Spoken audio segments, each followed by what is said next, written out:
coisa. Olha só, eu estou recebendo aqui o delegado Samuel, que é o coordenador do Departamento de Combate ao Tráfico de Drogas do Piauí, e o Reginaldo, que é policial penal, que é lá também do Serviço de Carceragem, onde temos hoje uma população prisional do Piauí também muito perigosa. Qual é o tema hoje? A mulher no crime. Antigamente a gente via a mulher no crime, era apaixonada pelo cara e não deixar droga de domingo para ir, uma maconha, etc e tal. Hoje não, hein? Samuel, porque o principal crime hoje é o tráfico, né? Ele fomenta todos os outros. A mulher está enraizada aí, Samuel? Silas, o principal crime é o tráfico, e a principal empresa criminosa são as facções, né? Então o tráfico ele é mais um segmento, mais um produto das facções. Então a chegada das facções, ela permitiu o aumento no tráfico de drogas, que já era grande, é importante a gente dizer. Ela permitiu a chegada mais rápida da arma de fogo, o aumento do assalto à mão armada, por consequência, e naturalmente também a presença da mulher no mundo do crime. Eu acho que você vai se recordar, tenho certeza disso. Se a gente fizer um apurado, quantos crimes mulheres diretamente estavam relacionadas por força de facção criminosa, seja como autoras, seja como vítimas, né, que ganharam notoriedade aqui no estado do Piauí, de 2 anos para cá, de 3 anos para cá, vamos dizer, de 4 anos para cá, né, é muito grande. Isso, naturalmente, também se espelha no tráfico de drogas. Eu vou lhe dar até uma informação precisa, né, das nossas estatísticas. O DENARC, no ano de 2022, prendeu 60 mulheres traficantes, naturalmente. No ano de 2023, um pequeno avanço. Subimos para 68 prisões de mulheres que estavam traficando droga. Veja que em 2024 a gente já tem uma curva bem maior, chegando a 101 mulheres presas por tráfico de drogas. E aí a gente pode analisar, destacando aí 2 fenômenos, né? Tanto a questão do protagonismo da mulher no cenário criminoso como algo voluntário dela, né? Pelo ingresso nas facções, pela facilidade utópica que eventualmente uma participação... Não é mais por amor, Samuel. Não é. Então, esse é um fenômeno. E o outro fenômeno é porque, normalmente, na medida em que a polícia prende o traficante, por assim dizer, o boqueiro, e nós temos vários formatos de tráfico de drogas, nós temos o microtráfico, que é o indivíduo que acaba vendendo a droga para se manter no uso. Você quer ver esse exemplo de uma maneira muito clara? Basta ir no centro da cidade à noite, né, aquelas pessoas que são dependentes químicos, mas que fazem pequenas vendas para se manter. Eu ainda agora mostrei um trabalho fantástico de Chapecó aí, tirando o povo da rua. É o que eu queria fazer em Teresina. Ou vai. Vai no pau também. Nós temos o pequeno traficante, e aí se insere o boqueiro, que é aquele formato, trazendo como um comércio, é como se fosse um mercantilzinho de bairro. Então a mulher já está enraizada. Ela já está enraizada destacadamente nesse formato do pequeno tráfico, em que o marido ou ela comanda aquele negócio familiar de vender droga ali na sua vizinhança, né? A gente ainda não conseguiu chegar num patamar de mulheres fazendo gerenciamento de bocas de fumo, nem tampouco comandando uma facção. Nem tampouco comandando uma facção. Ainda não, graças a Deus. Ainda não, mas nesse segmento do pequeno tráfico, o relacionando como boca de fumo, aí está forte e está bem presente. Reginaldo, as mulheres estão lá na cadeia. Qual o perfil dessas mulheres? Bom dia, agradecer a oportunidade. Realmente o tema é palpitante. O perfil realmente são pessoas de muita miserabilidade. Você vai estudar o perfil familiar, 90%, Silas, a renda familiar não chega a um salário mínimo. É mesmo. E o que a gente observa, historicamente, quem tem observado, é que a mulher, ela, por uma questão econômica, ela depende do marido. E aí o provedor da família, que é o esposo, que está envolvido na empreitada criminosa, ele vai preso pela atividade policial e naturalmente ela tem que assumir esse protagonismo. Então ela é empurrada por uma questão econômica, porque depende financeiramente, por uma questão social também, porque nós sabemos que a mulher ainda apesar da igualdade de direitos, da Constituição, mas a mulher ainda tem dificuldade de assumir o mercado de trabalho. Nós vemos mulheres que ocupam a mesma função, mas recebem um salário bem menor. Aliado a isso, nós temos também a questão da violência. A violência é um fenômeno social. Caim matou Abel lá em Gênesis, né? E essa violência ela só vem aumentando. Eu comparo muito, Samuel e Silas, com a questão do ato infracional. Se você vê o perfil criminal do menor adolescente infrator há 20 anos atrás, você via o quê? O menor infrator lançando uma carteira, cometendo pequenos furtos. Aí você vê adolescentes cometendo um ato infracional análogo ao homicídio. E a mulher está nesse perfil também. Ela chega a se aproveitar, por exemplo, da condição de ser mulher para estar no crime? Acreditamos que sim. Hoje, você vai estudar o perfil delas, boa parte, o tráfico realmente empurra 33% das... Hoje o Piauí tem 7.492 pessoas privadas de liberdade. Desse universo, 3% são mulheres. Nós temos 257 mulheres presas no sistema penitenciário. Essa média, ela se mantém do universo de presos, 3% são mulheres. De 2023 para cá, ela mantém essa mesma tônica. Quando o secretário assumiu a secretaria, nós tínhamos 5.034 presos. E desse universo, eram 156 mulheres. Então, o que aconteceu? As mulheres entraram mais no crime? Eu acredito que não, elas já estavam. O que aconteceu foi que a atividade do Estado esteve mais presente, sim. Há uma integração entre as forças, sim. Há um fortalecimento das ações de inteligência e, naturalmente, isso vai resvalar com mais mulheres no cárcere. Ô, Samuel, essa mulher é pobre, essa mulher que está no crime do tráfico, ela é sempre pobre? Ela é sempre com esse perfil aí, coitada do Bolsa Família? Ela está entrando neste crime arrastada por essa condição ou já tem... A pergunta melhor, por exemplo, ela vende só maconha, ela vende o crack ou ela chega a vender a coca, o pó, uma droga mais cara? Ela vende toda a droga. Vende a maconha, o crack, a cocaína. Agora, você foi cirúrgico na sua observação. Né? Realmente, o perfil socioeconômico dessas mulheres são mulheres que não têm um emprego formal, nem tampouco o marido, estando solto ou estando preso pelo tráfico. E tem acesso ao programa social, que no caso aí, o Bolsa Família, justamente por não ter uma ocupação formal. Sim. Então acaba recebendo o Bolsa Família, mas fazendo também a venda da droga. Né? Então, de fato, você acertou em cheio aí nessa percepção do perfil. Ela não tem qualificação? Não diria nem qualificação, eventualmente, porque hoje em dia nós avançamos muito no sistema educacional, em que pese precisar ainda avançar muito mais. Então, as pessoas têm naturalmente uma formação. Isso não quer dizer que oferem renda, não quer dizer que estão no mercado formal, né? E nem quer dizer que não estejam dentro do tráfico. Então, assim, são pessoas que têm uma faixa etária entre 20 e 35 anos, em que o tráfico é um negócio familiar. Muitas vezes o marido se encontra preso, mas outras vezes sequer preso está. Sim. E que a mulher ali exerce a venda em conjunto com o marido. Hoje pela manhã, a título de exemplo e como curiosidade, nós fizemos uma prisão em apoio a uma operação da Delegacia de Água Branca, em que um casal foi preso. E veja que curioso, ambos já estavam de tornozeleira eletrônica por já responderem por tráfico de drogas e porte de arma de fogo.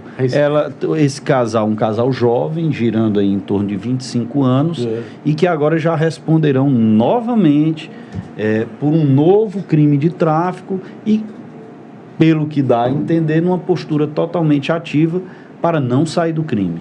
Cara, diz que eu sou contra o Bolsa Família. Eu não sou contra o Bolsa Família. Eu sou contra o Bolsa Família aplicado de forma errada. Por exemplo, ele dá um Bolsa Família para uma mulher dessa, o dinheiro é pouco. Então ela recebe o benefício e ainda trafica. E a turma do Bolsa também não vai qualificar ela para ela sair do Bolsa. Ela só está tendo uma opção, ou continuar no Bolsa ou ir pro crime, pô. Tem que sair do nível de miséria. Aí os caras que eu tenho raiva de Bolsa, não tenho não, eu tenho raiva de preguiçoso que vive de Bolsa. Recuperação, Reginaldo. Eu sou um homem de muita fé ainda. Essas mulheres estão tendo recuperação. Chance eu sei que vocês estão oferecendo. Silas, a gente costuma dizer que quando faltou a escola, faltou a família e faltou até a igreja, essas pessoas caem dentro do sistema penitenciário. Então nós temos que acreditar na ressocialização, na transformação. O secretário tem buscado investir nessa oportunidade. A gente tem que oferecer a oportunidade, mas isso é uma adesão pessoal de cada um. O Estado precisa ser participante desse processo. porque senão a gente vai estar diante de uma geração perdida. Nós temos 700 mil pessoas hoje privadas de liberdade. É verdade. Então, assim, a geração dos seus filhos, dos meus filhos, pode estar diante de uma percepção de perda para uma guerra que a gente não vê luz. Mas acreditamos nos números, o Piauí tem avançado bastante no ensino médio, ensino básico, o ensino profissionalizante e com o apoio da iniciativa privada. Nós temos também que colocar esses presos para trabalharem, Silas. Hoje a média do custo nacional de um preso é em torno de R$3 mil. É muito caro. Nós temos que respeitar o contribuinte, você que contribui com o imposto. Quem paga Samuel, sou eu, esse cara. Essa conta sai do nosso bolso. Yeah. Então a gente tem que entregar a ele a alternativa para ele sair e não voltar, porque a residência também é um grande câncer do sistema penitenciário, em torno de 50%. A gente tem que entregar uma alternativa. E é isso que o Estado do Piauí está fazendo. Está fazendo isso. É. Samuel, é mais difícil prender a mulher criminosa do que o homem? O ato da prisão, ele não se diferencia, não. Eu diria A que investigar, é mais... a chegar nela? Não, aí né? não tem muita dificuldade, não. Eu pelo sistema processual, e não estou aqui discutindo Sim. o mérito disso, é mais difícil a mulher permanecer presa. Ah, tá. Né? Normalmente ela recebe aí uma medida cautelar diversa da prisão. Sim. Né? E aqui não é nenhuma Ela crítica... tem um filho menor, Isso. né, e tal. Destacadamente quando ela é genitora, é mãe... Ela não fica na cadeia. Não é que não fique, mas tem uma chance bem menor Samuel, de permanecer. Ela sai, a lei permite isso. Ela acaba, existem a alternativa, né? Fica em prisão domiciliar ou algo do tipo, né? Ô, Reginaldo, você acha que a mulher, você que está convivendo lá com ela se aproveita também dessa oportunidade? Por exemplo, ela é mãe de um menor de idade, uma criança, por exemplo, com autismo, ela está no crime porque ela sabe que ela não vai cumprir cadeia. Acreditamos que isso é uma possibilidade, acho que as facções enxergam isso. Até há pouco tempo atrás, também é verdade seja dito, algumas facções, Samuel, não aceitavam nem mulher como membro de facção. E hoje mulher já participa de forma ativa. Então isso, querendo ou não, é um benefício legal que vai estimular a criminalidade. Então nós temos que repensar a legislação, nós temos que repensar outras medidas de segregação cautelar, porque o Estado ele tem que impor limites ao criminoso e o maior limite é o isolamento social. As mulheres também estão morrendo no crime, né, Samuel? Estão morrendo. Foi o início do nosso diálogo, deu conta disso, né? E só é assim por força do ingresso aí nas facções criminosas. Realmente, facção criminosa, eu diria que é o grande fenômeno hoje a ser enfrentado a nível de segurança pública no Brasil. Você teve em Medellín, se não me falha a memória, quando era secretário social. Eu sou um fã daquela história da recuperação de Medellín. Você acha que o Brasil tem condição de fazer aquilo? Tem, inclusive o Brasil... E está na hora, porque nós estamos vivendo quase na verdade, aquilo. já passou do tempo, né? Verdade. Veja só, e inclusive sei do seu entusiasmo, sei que você é um estudioso, sei da sua preocupação com essa temática.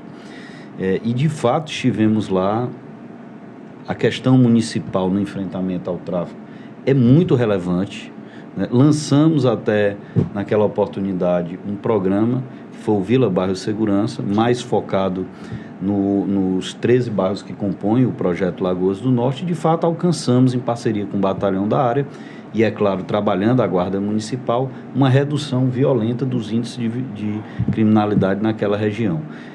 Eu não tenho dúvida nenhuma que o Brasil, sobretudo numa discussão ainda mais efervescente da participação dos municípios na temática da segurança pública, e aí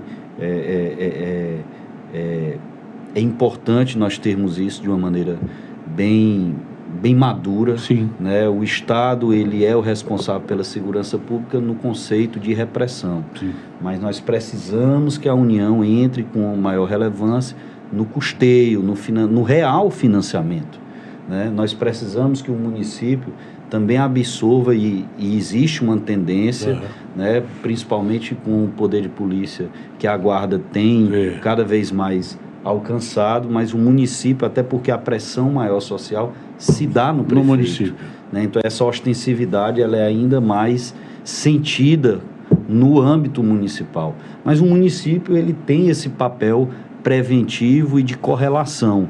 A parte, por exemplo, que foi um programa que a gente lutou muito para implantar, que foi o CCO, o Centro de Comando e Controle, aqui na capital. Funciona muito bem. Exato. Na época, uma ação da S-Trans, que também contou com a Sencastro. Fomos até junto com o prefeito Firmino buscar parte desse recurso em Brasília, ali no finalzinho do governo Michel Temer. Então, essa questão do vídeo monitoramento é importantíssimo.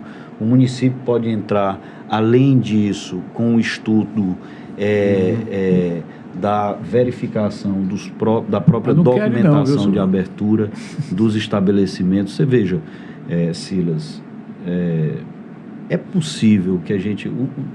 a facção, qual é o público que a facção mais absorve? É o jovem. É o jovem. Soldado dela é o Não jovem. é isso? Então, assim, tem condição. E o município é fundamental isso por meio dos conselhos tutelares. Mas foi que houve em Medellín, jovem esvaziou o time deles, que foi o Juventude.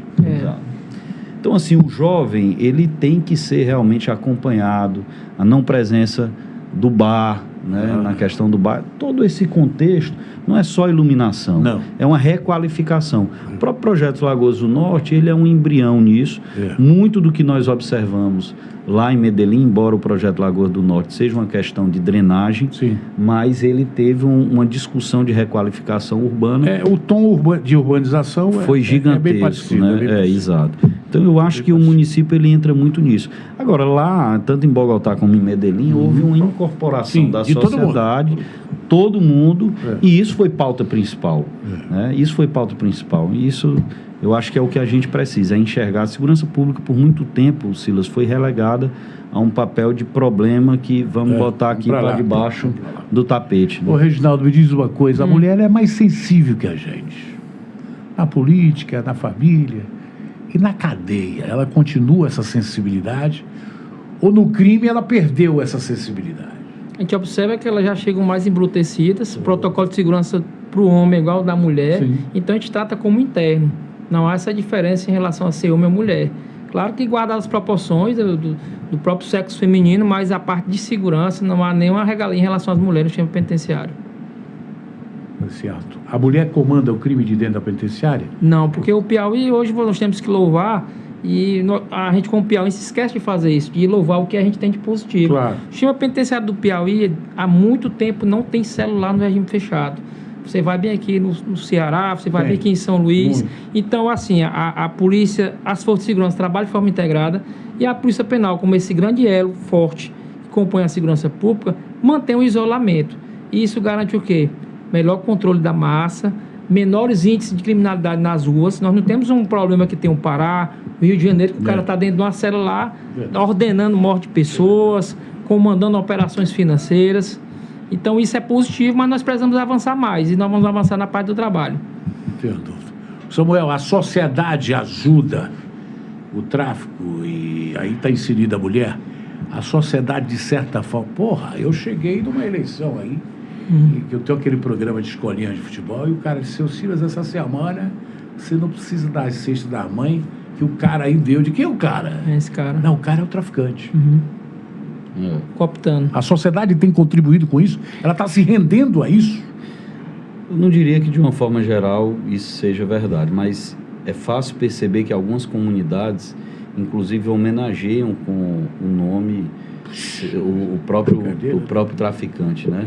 Fizemos até uma operação recente na zona norte da cidade, numa parte do Real Copagre, em que a comunidade levava o nome do traficante, né? E isso se repete em outras zonas da cidade.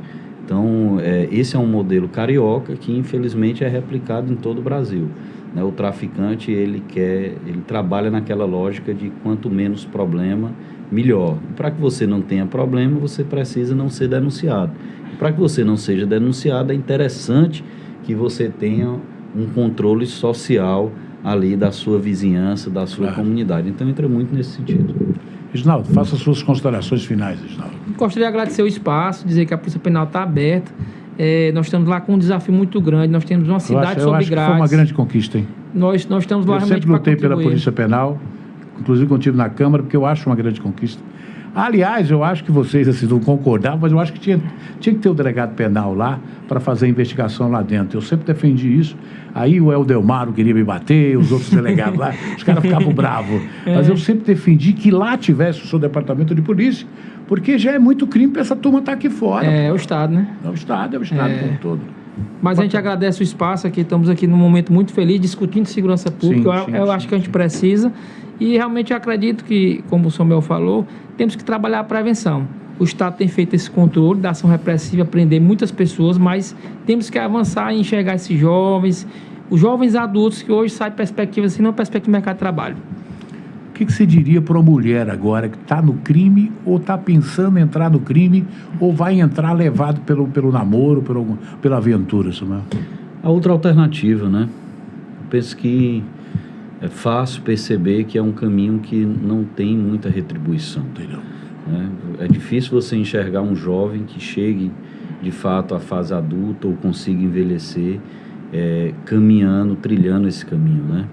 Então, assim, ou vai para o sistema prisional e acaba passando por todo um processo de penalização muito forte, ou acaba perdendo a vida, que é o maior bem que nós temos, ou acaba eventualmente até passando por algum tipo de lesão e também se prejudicando.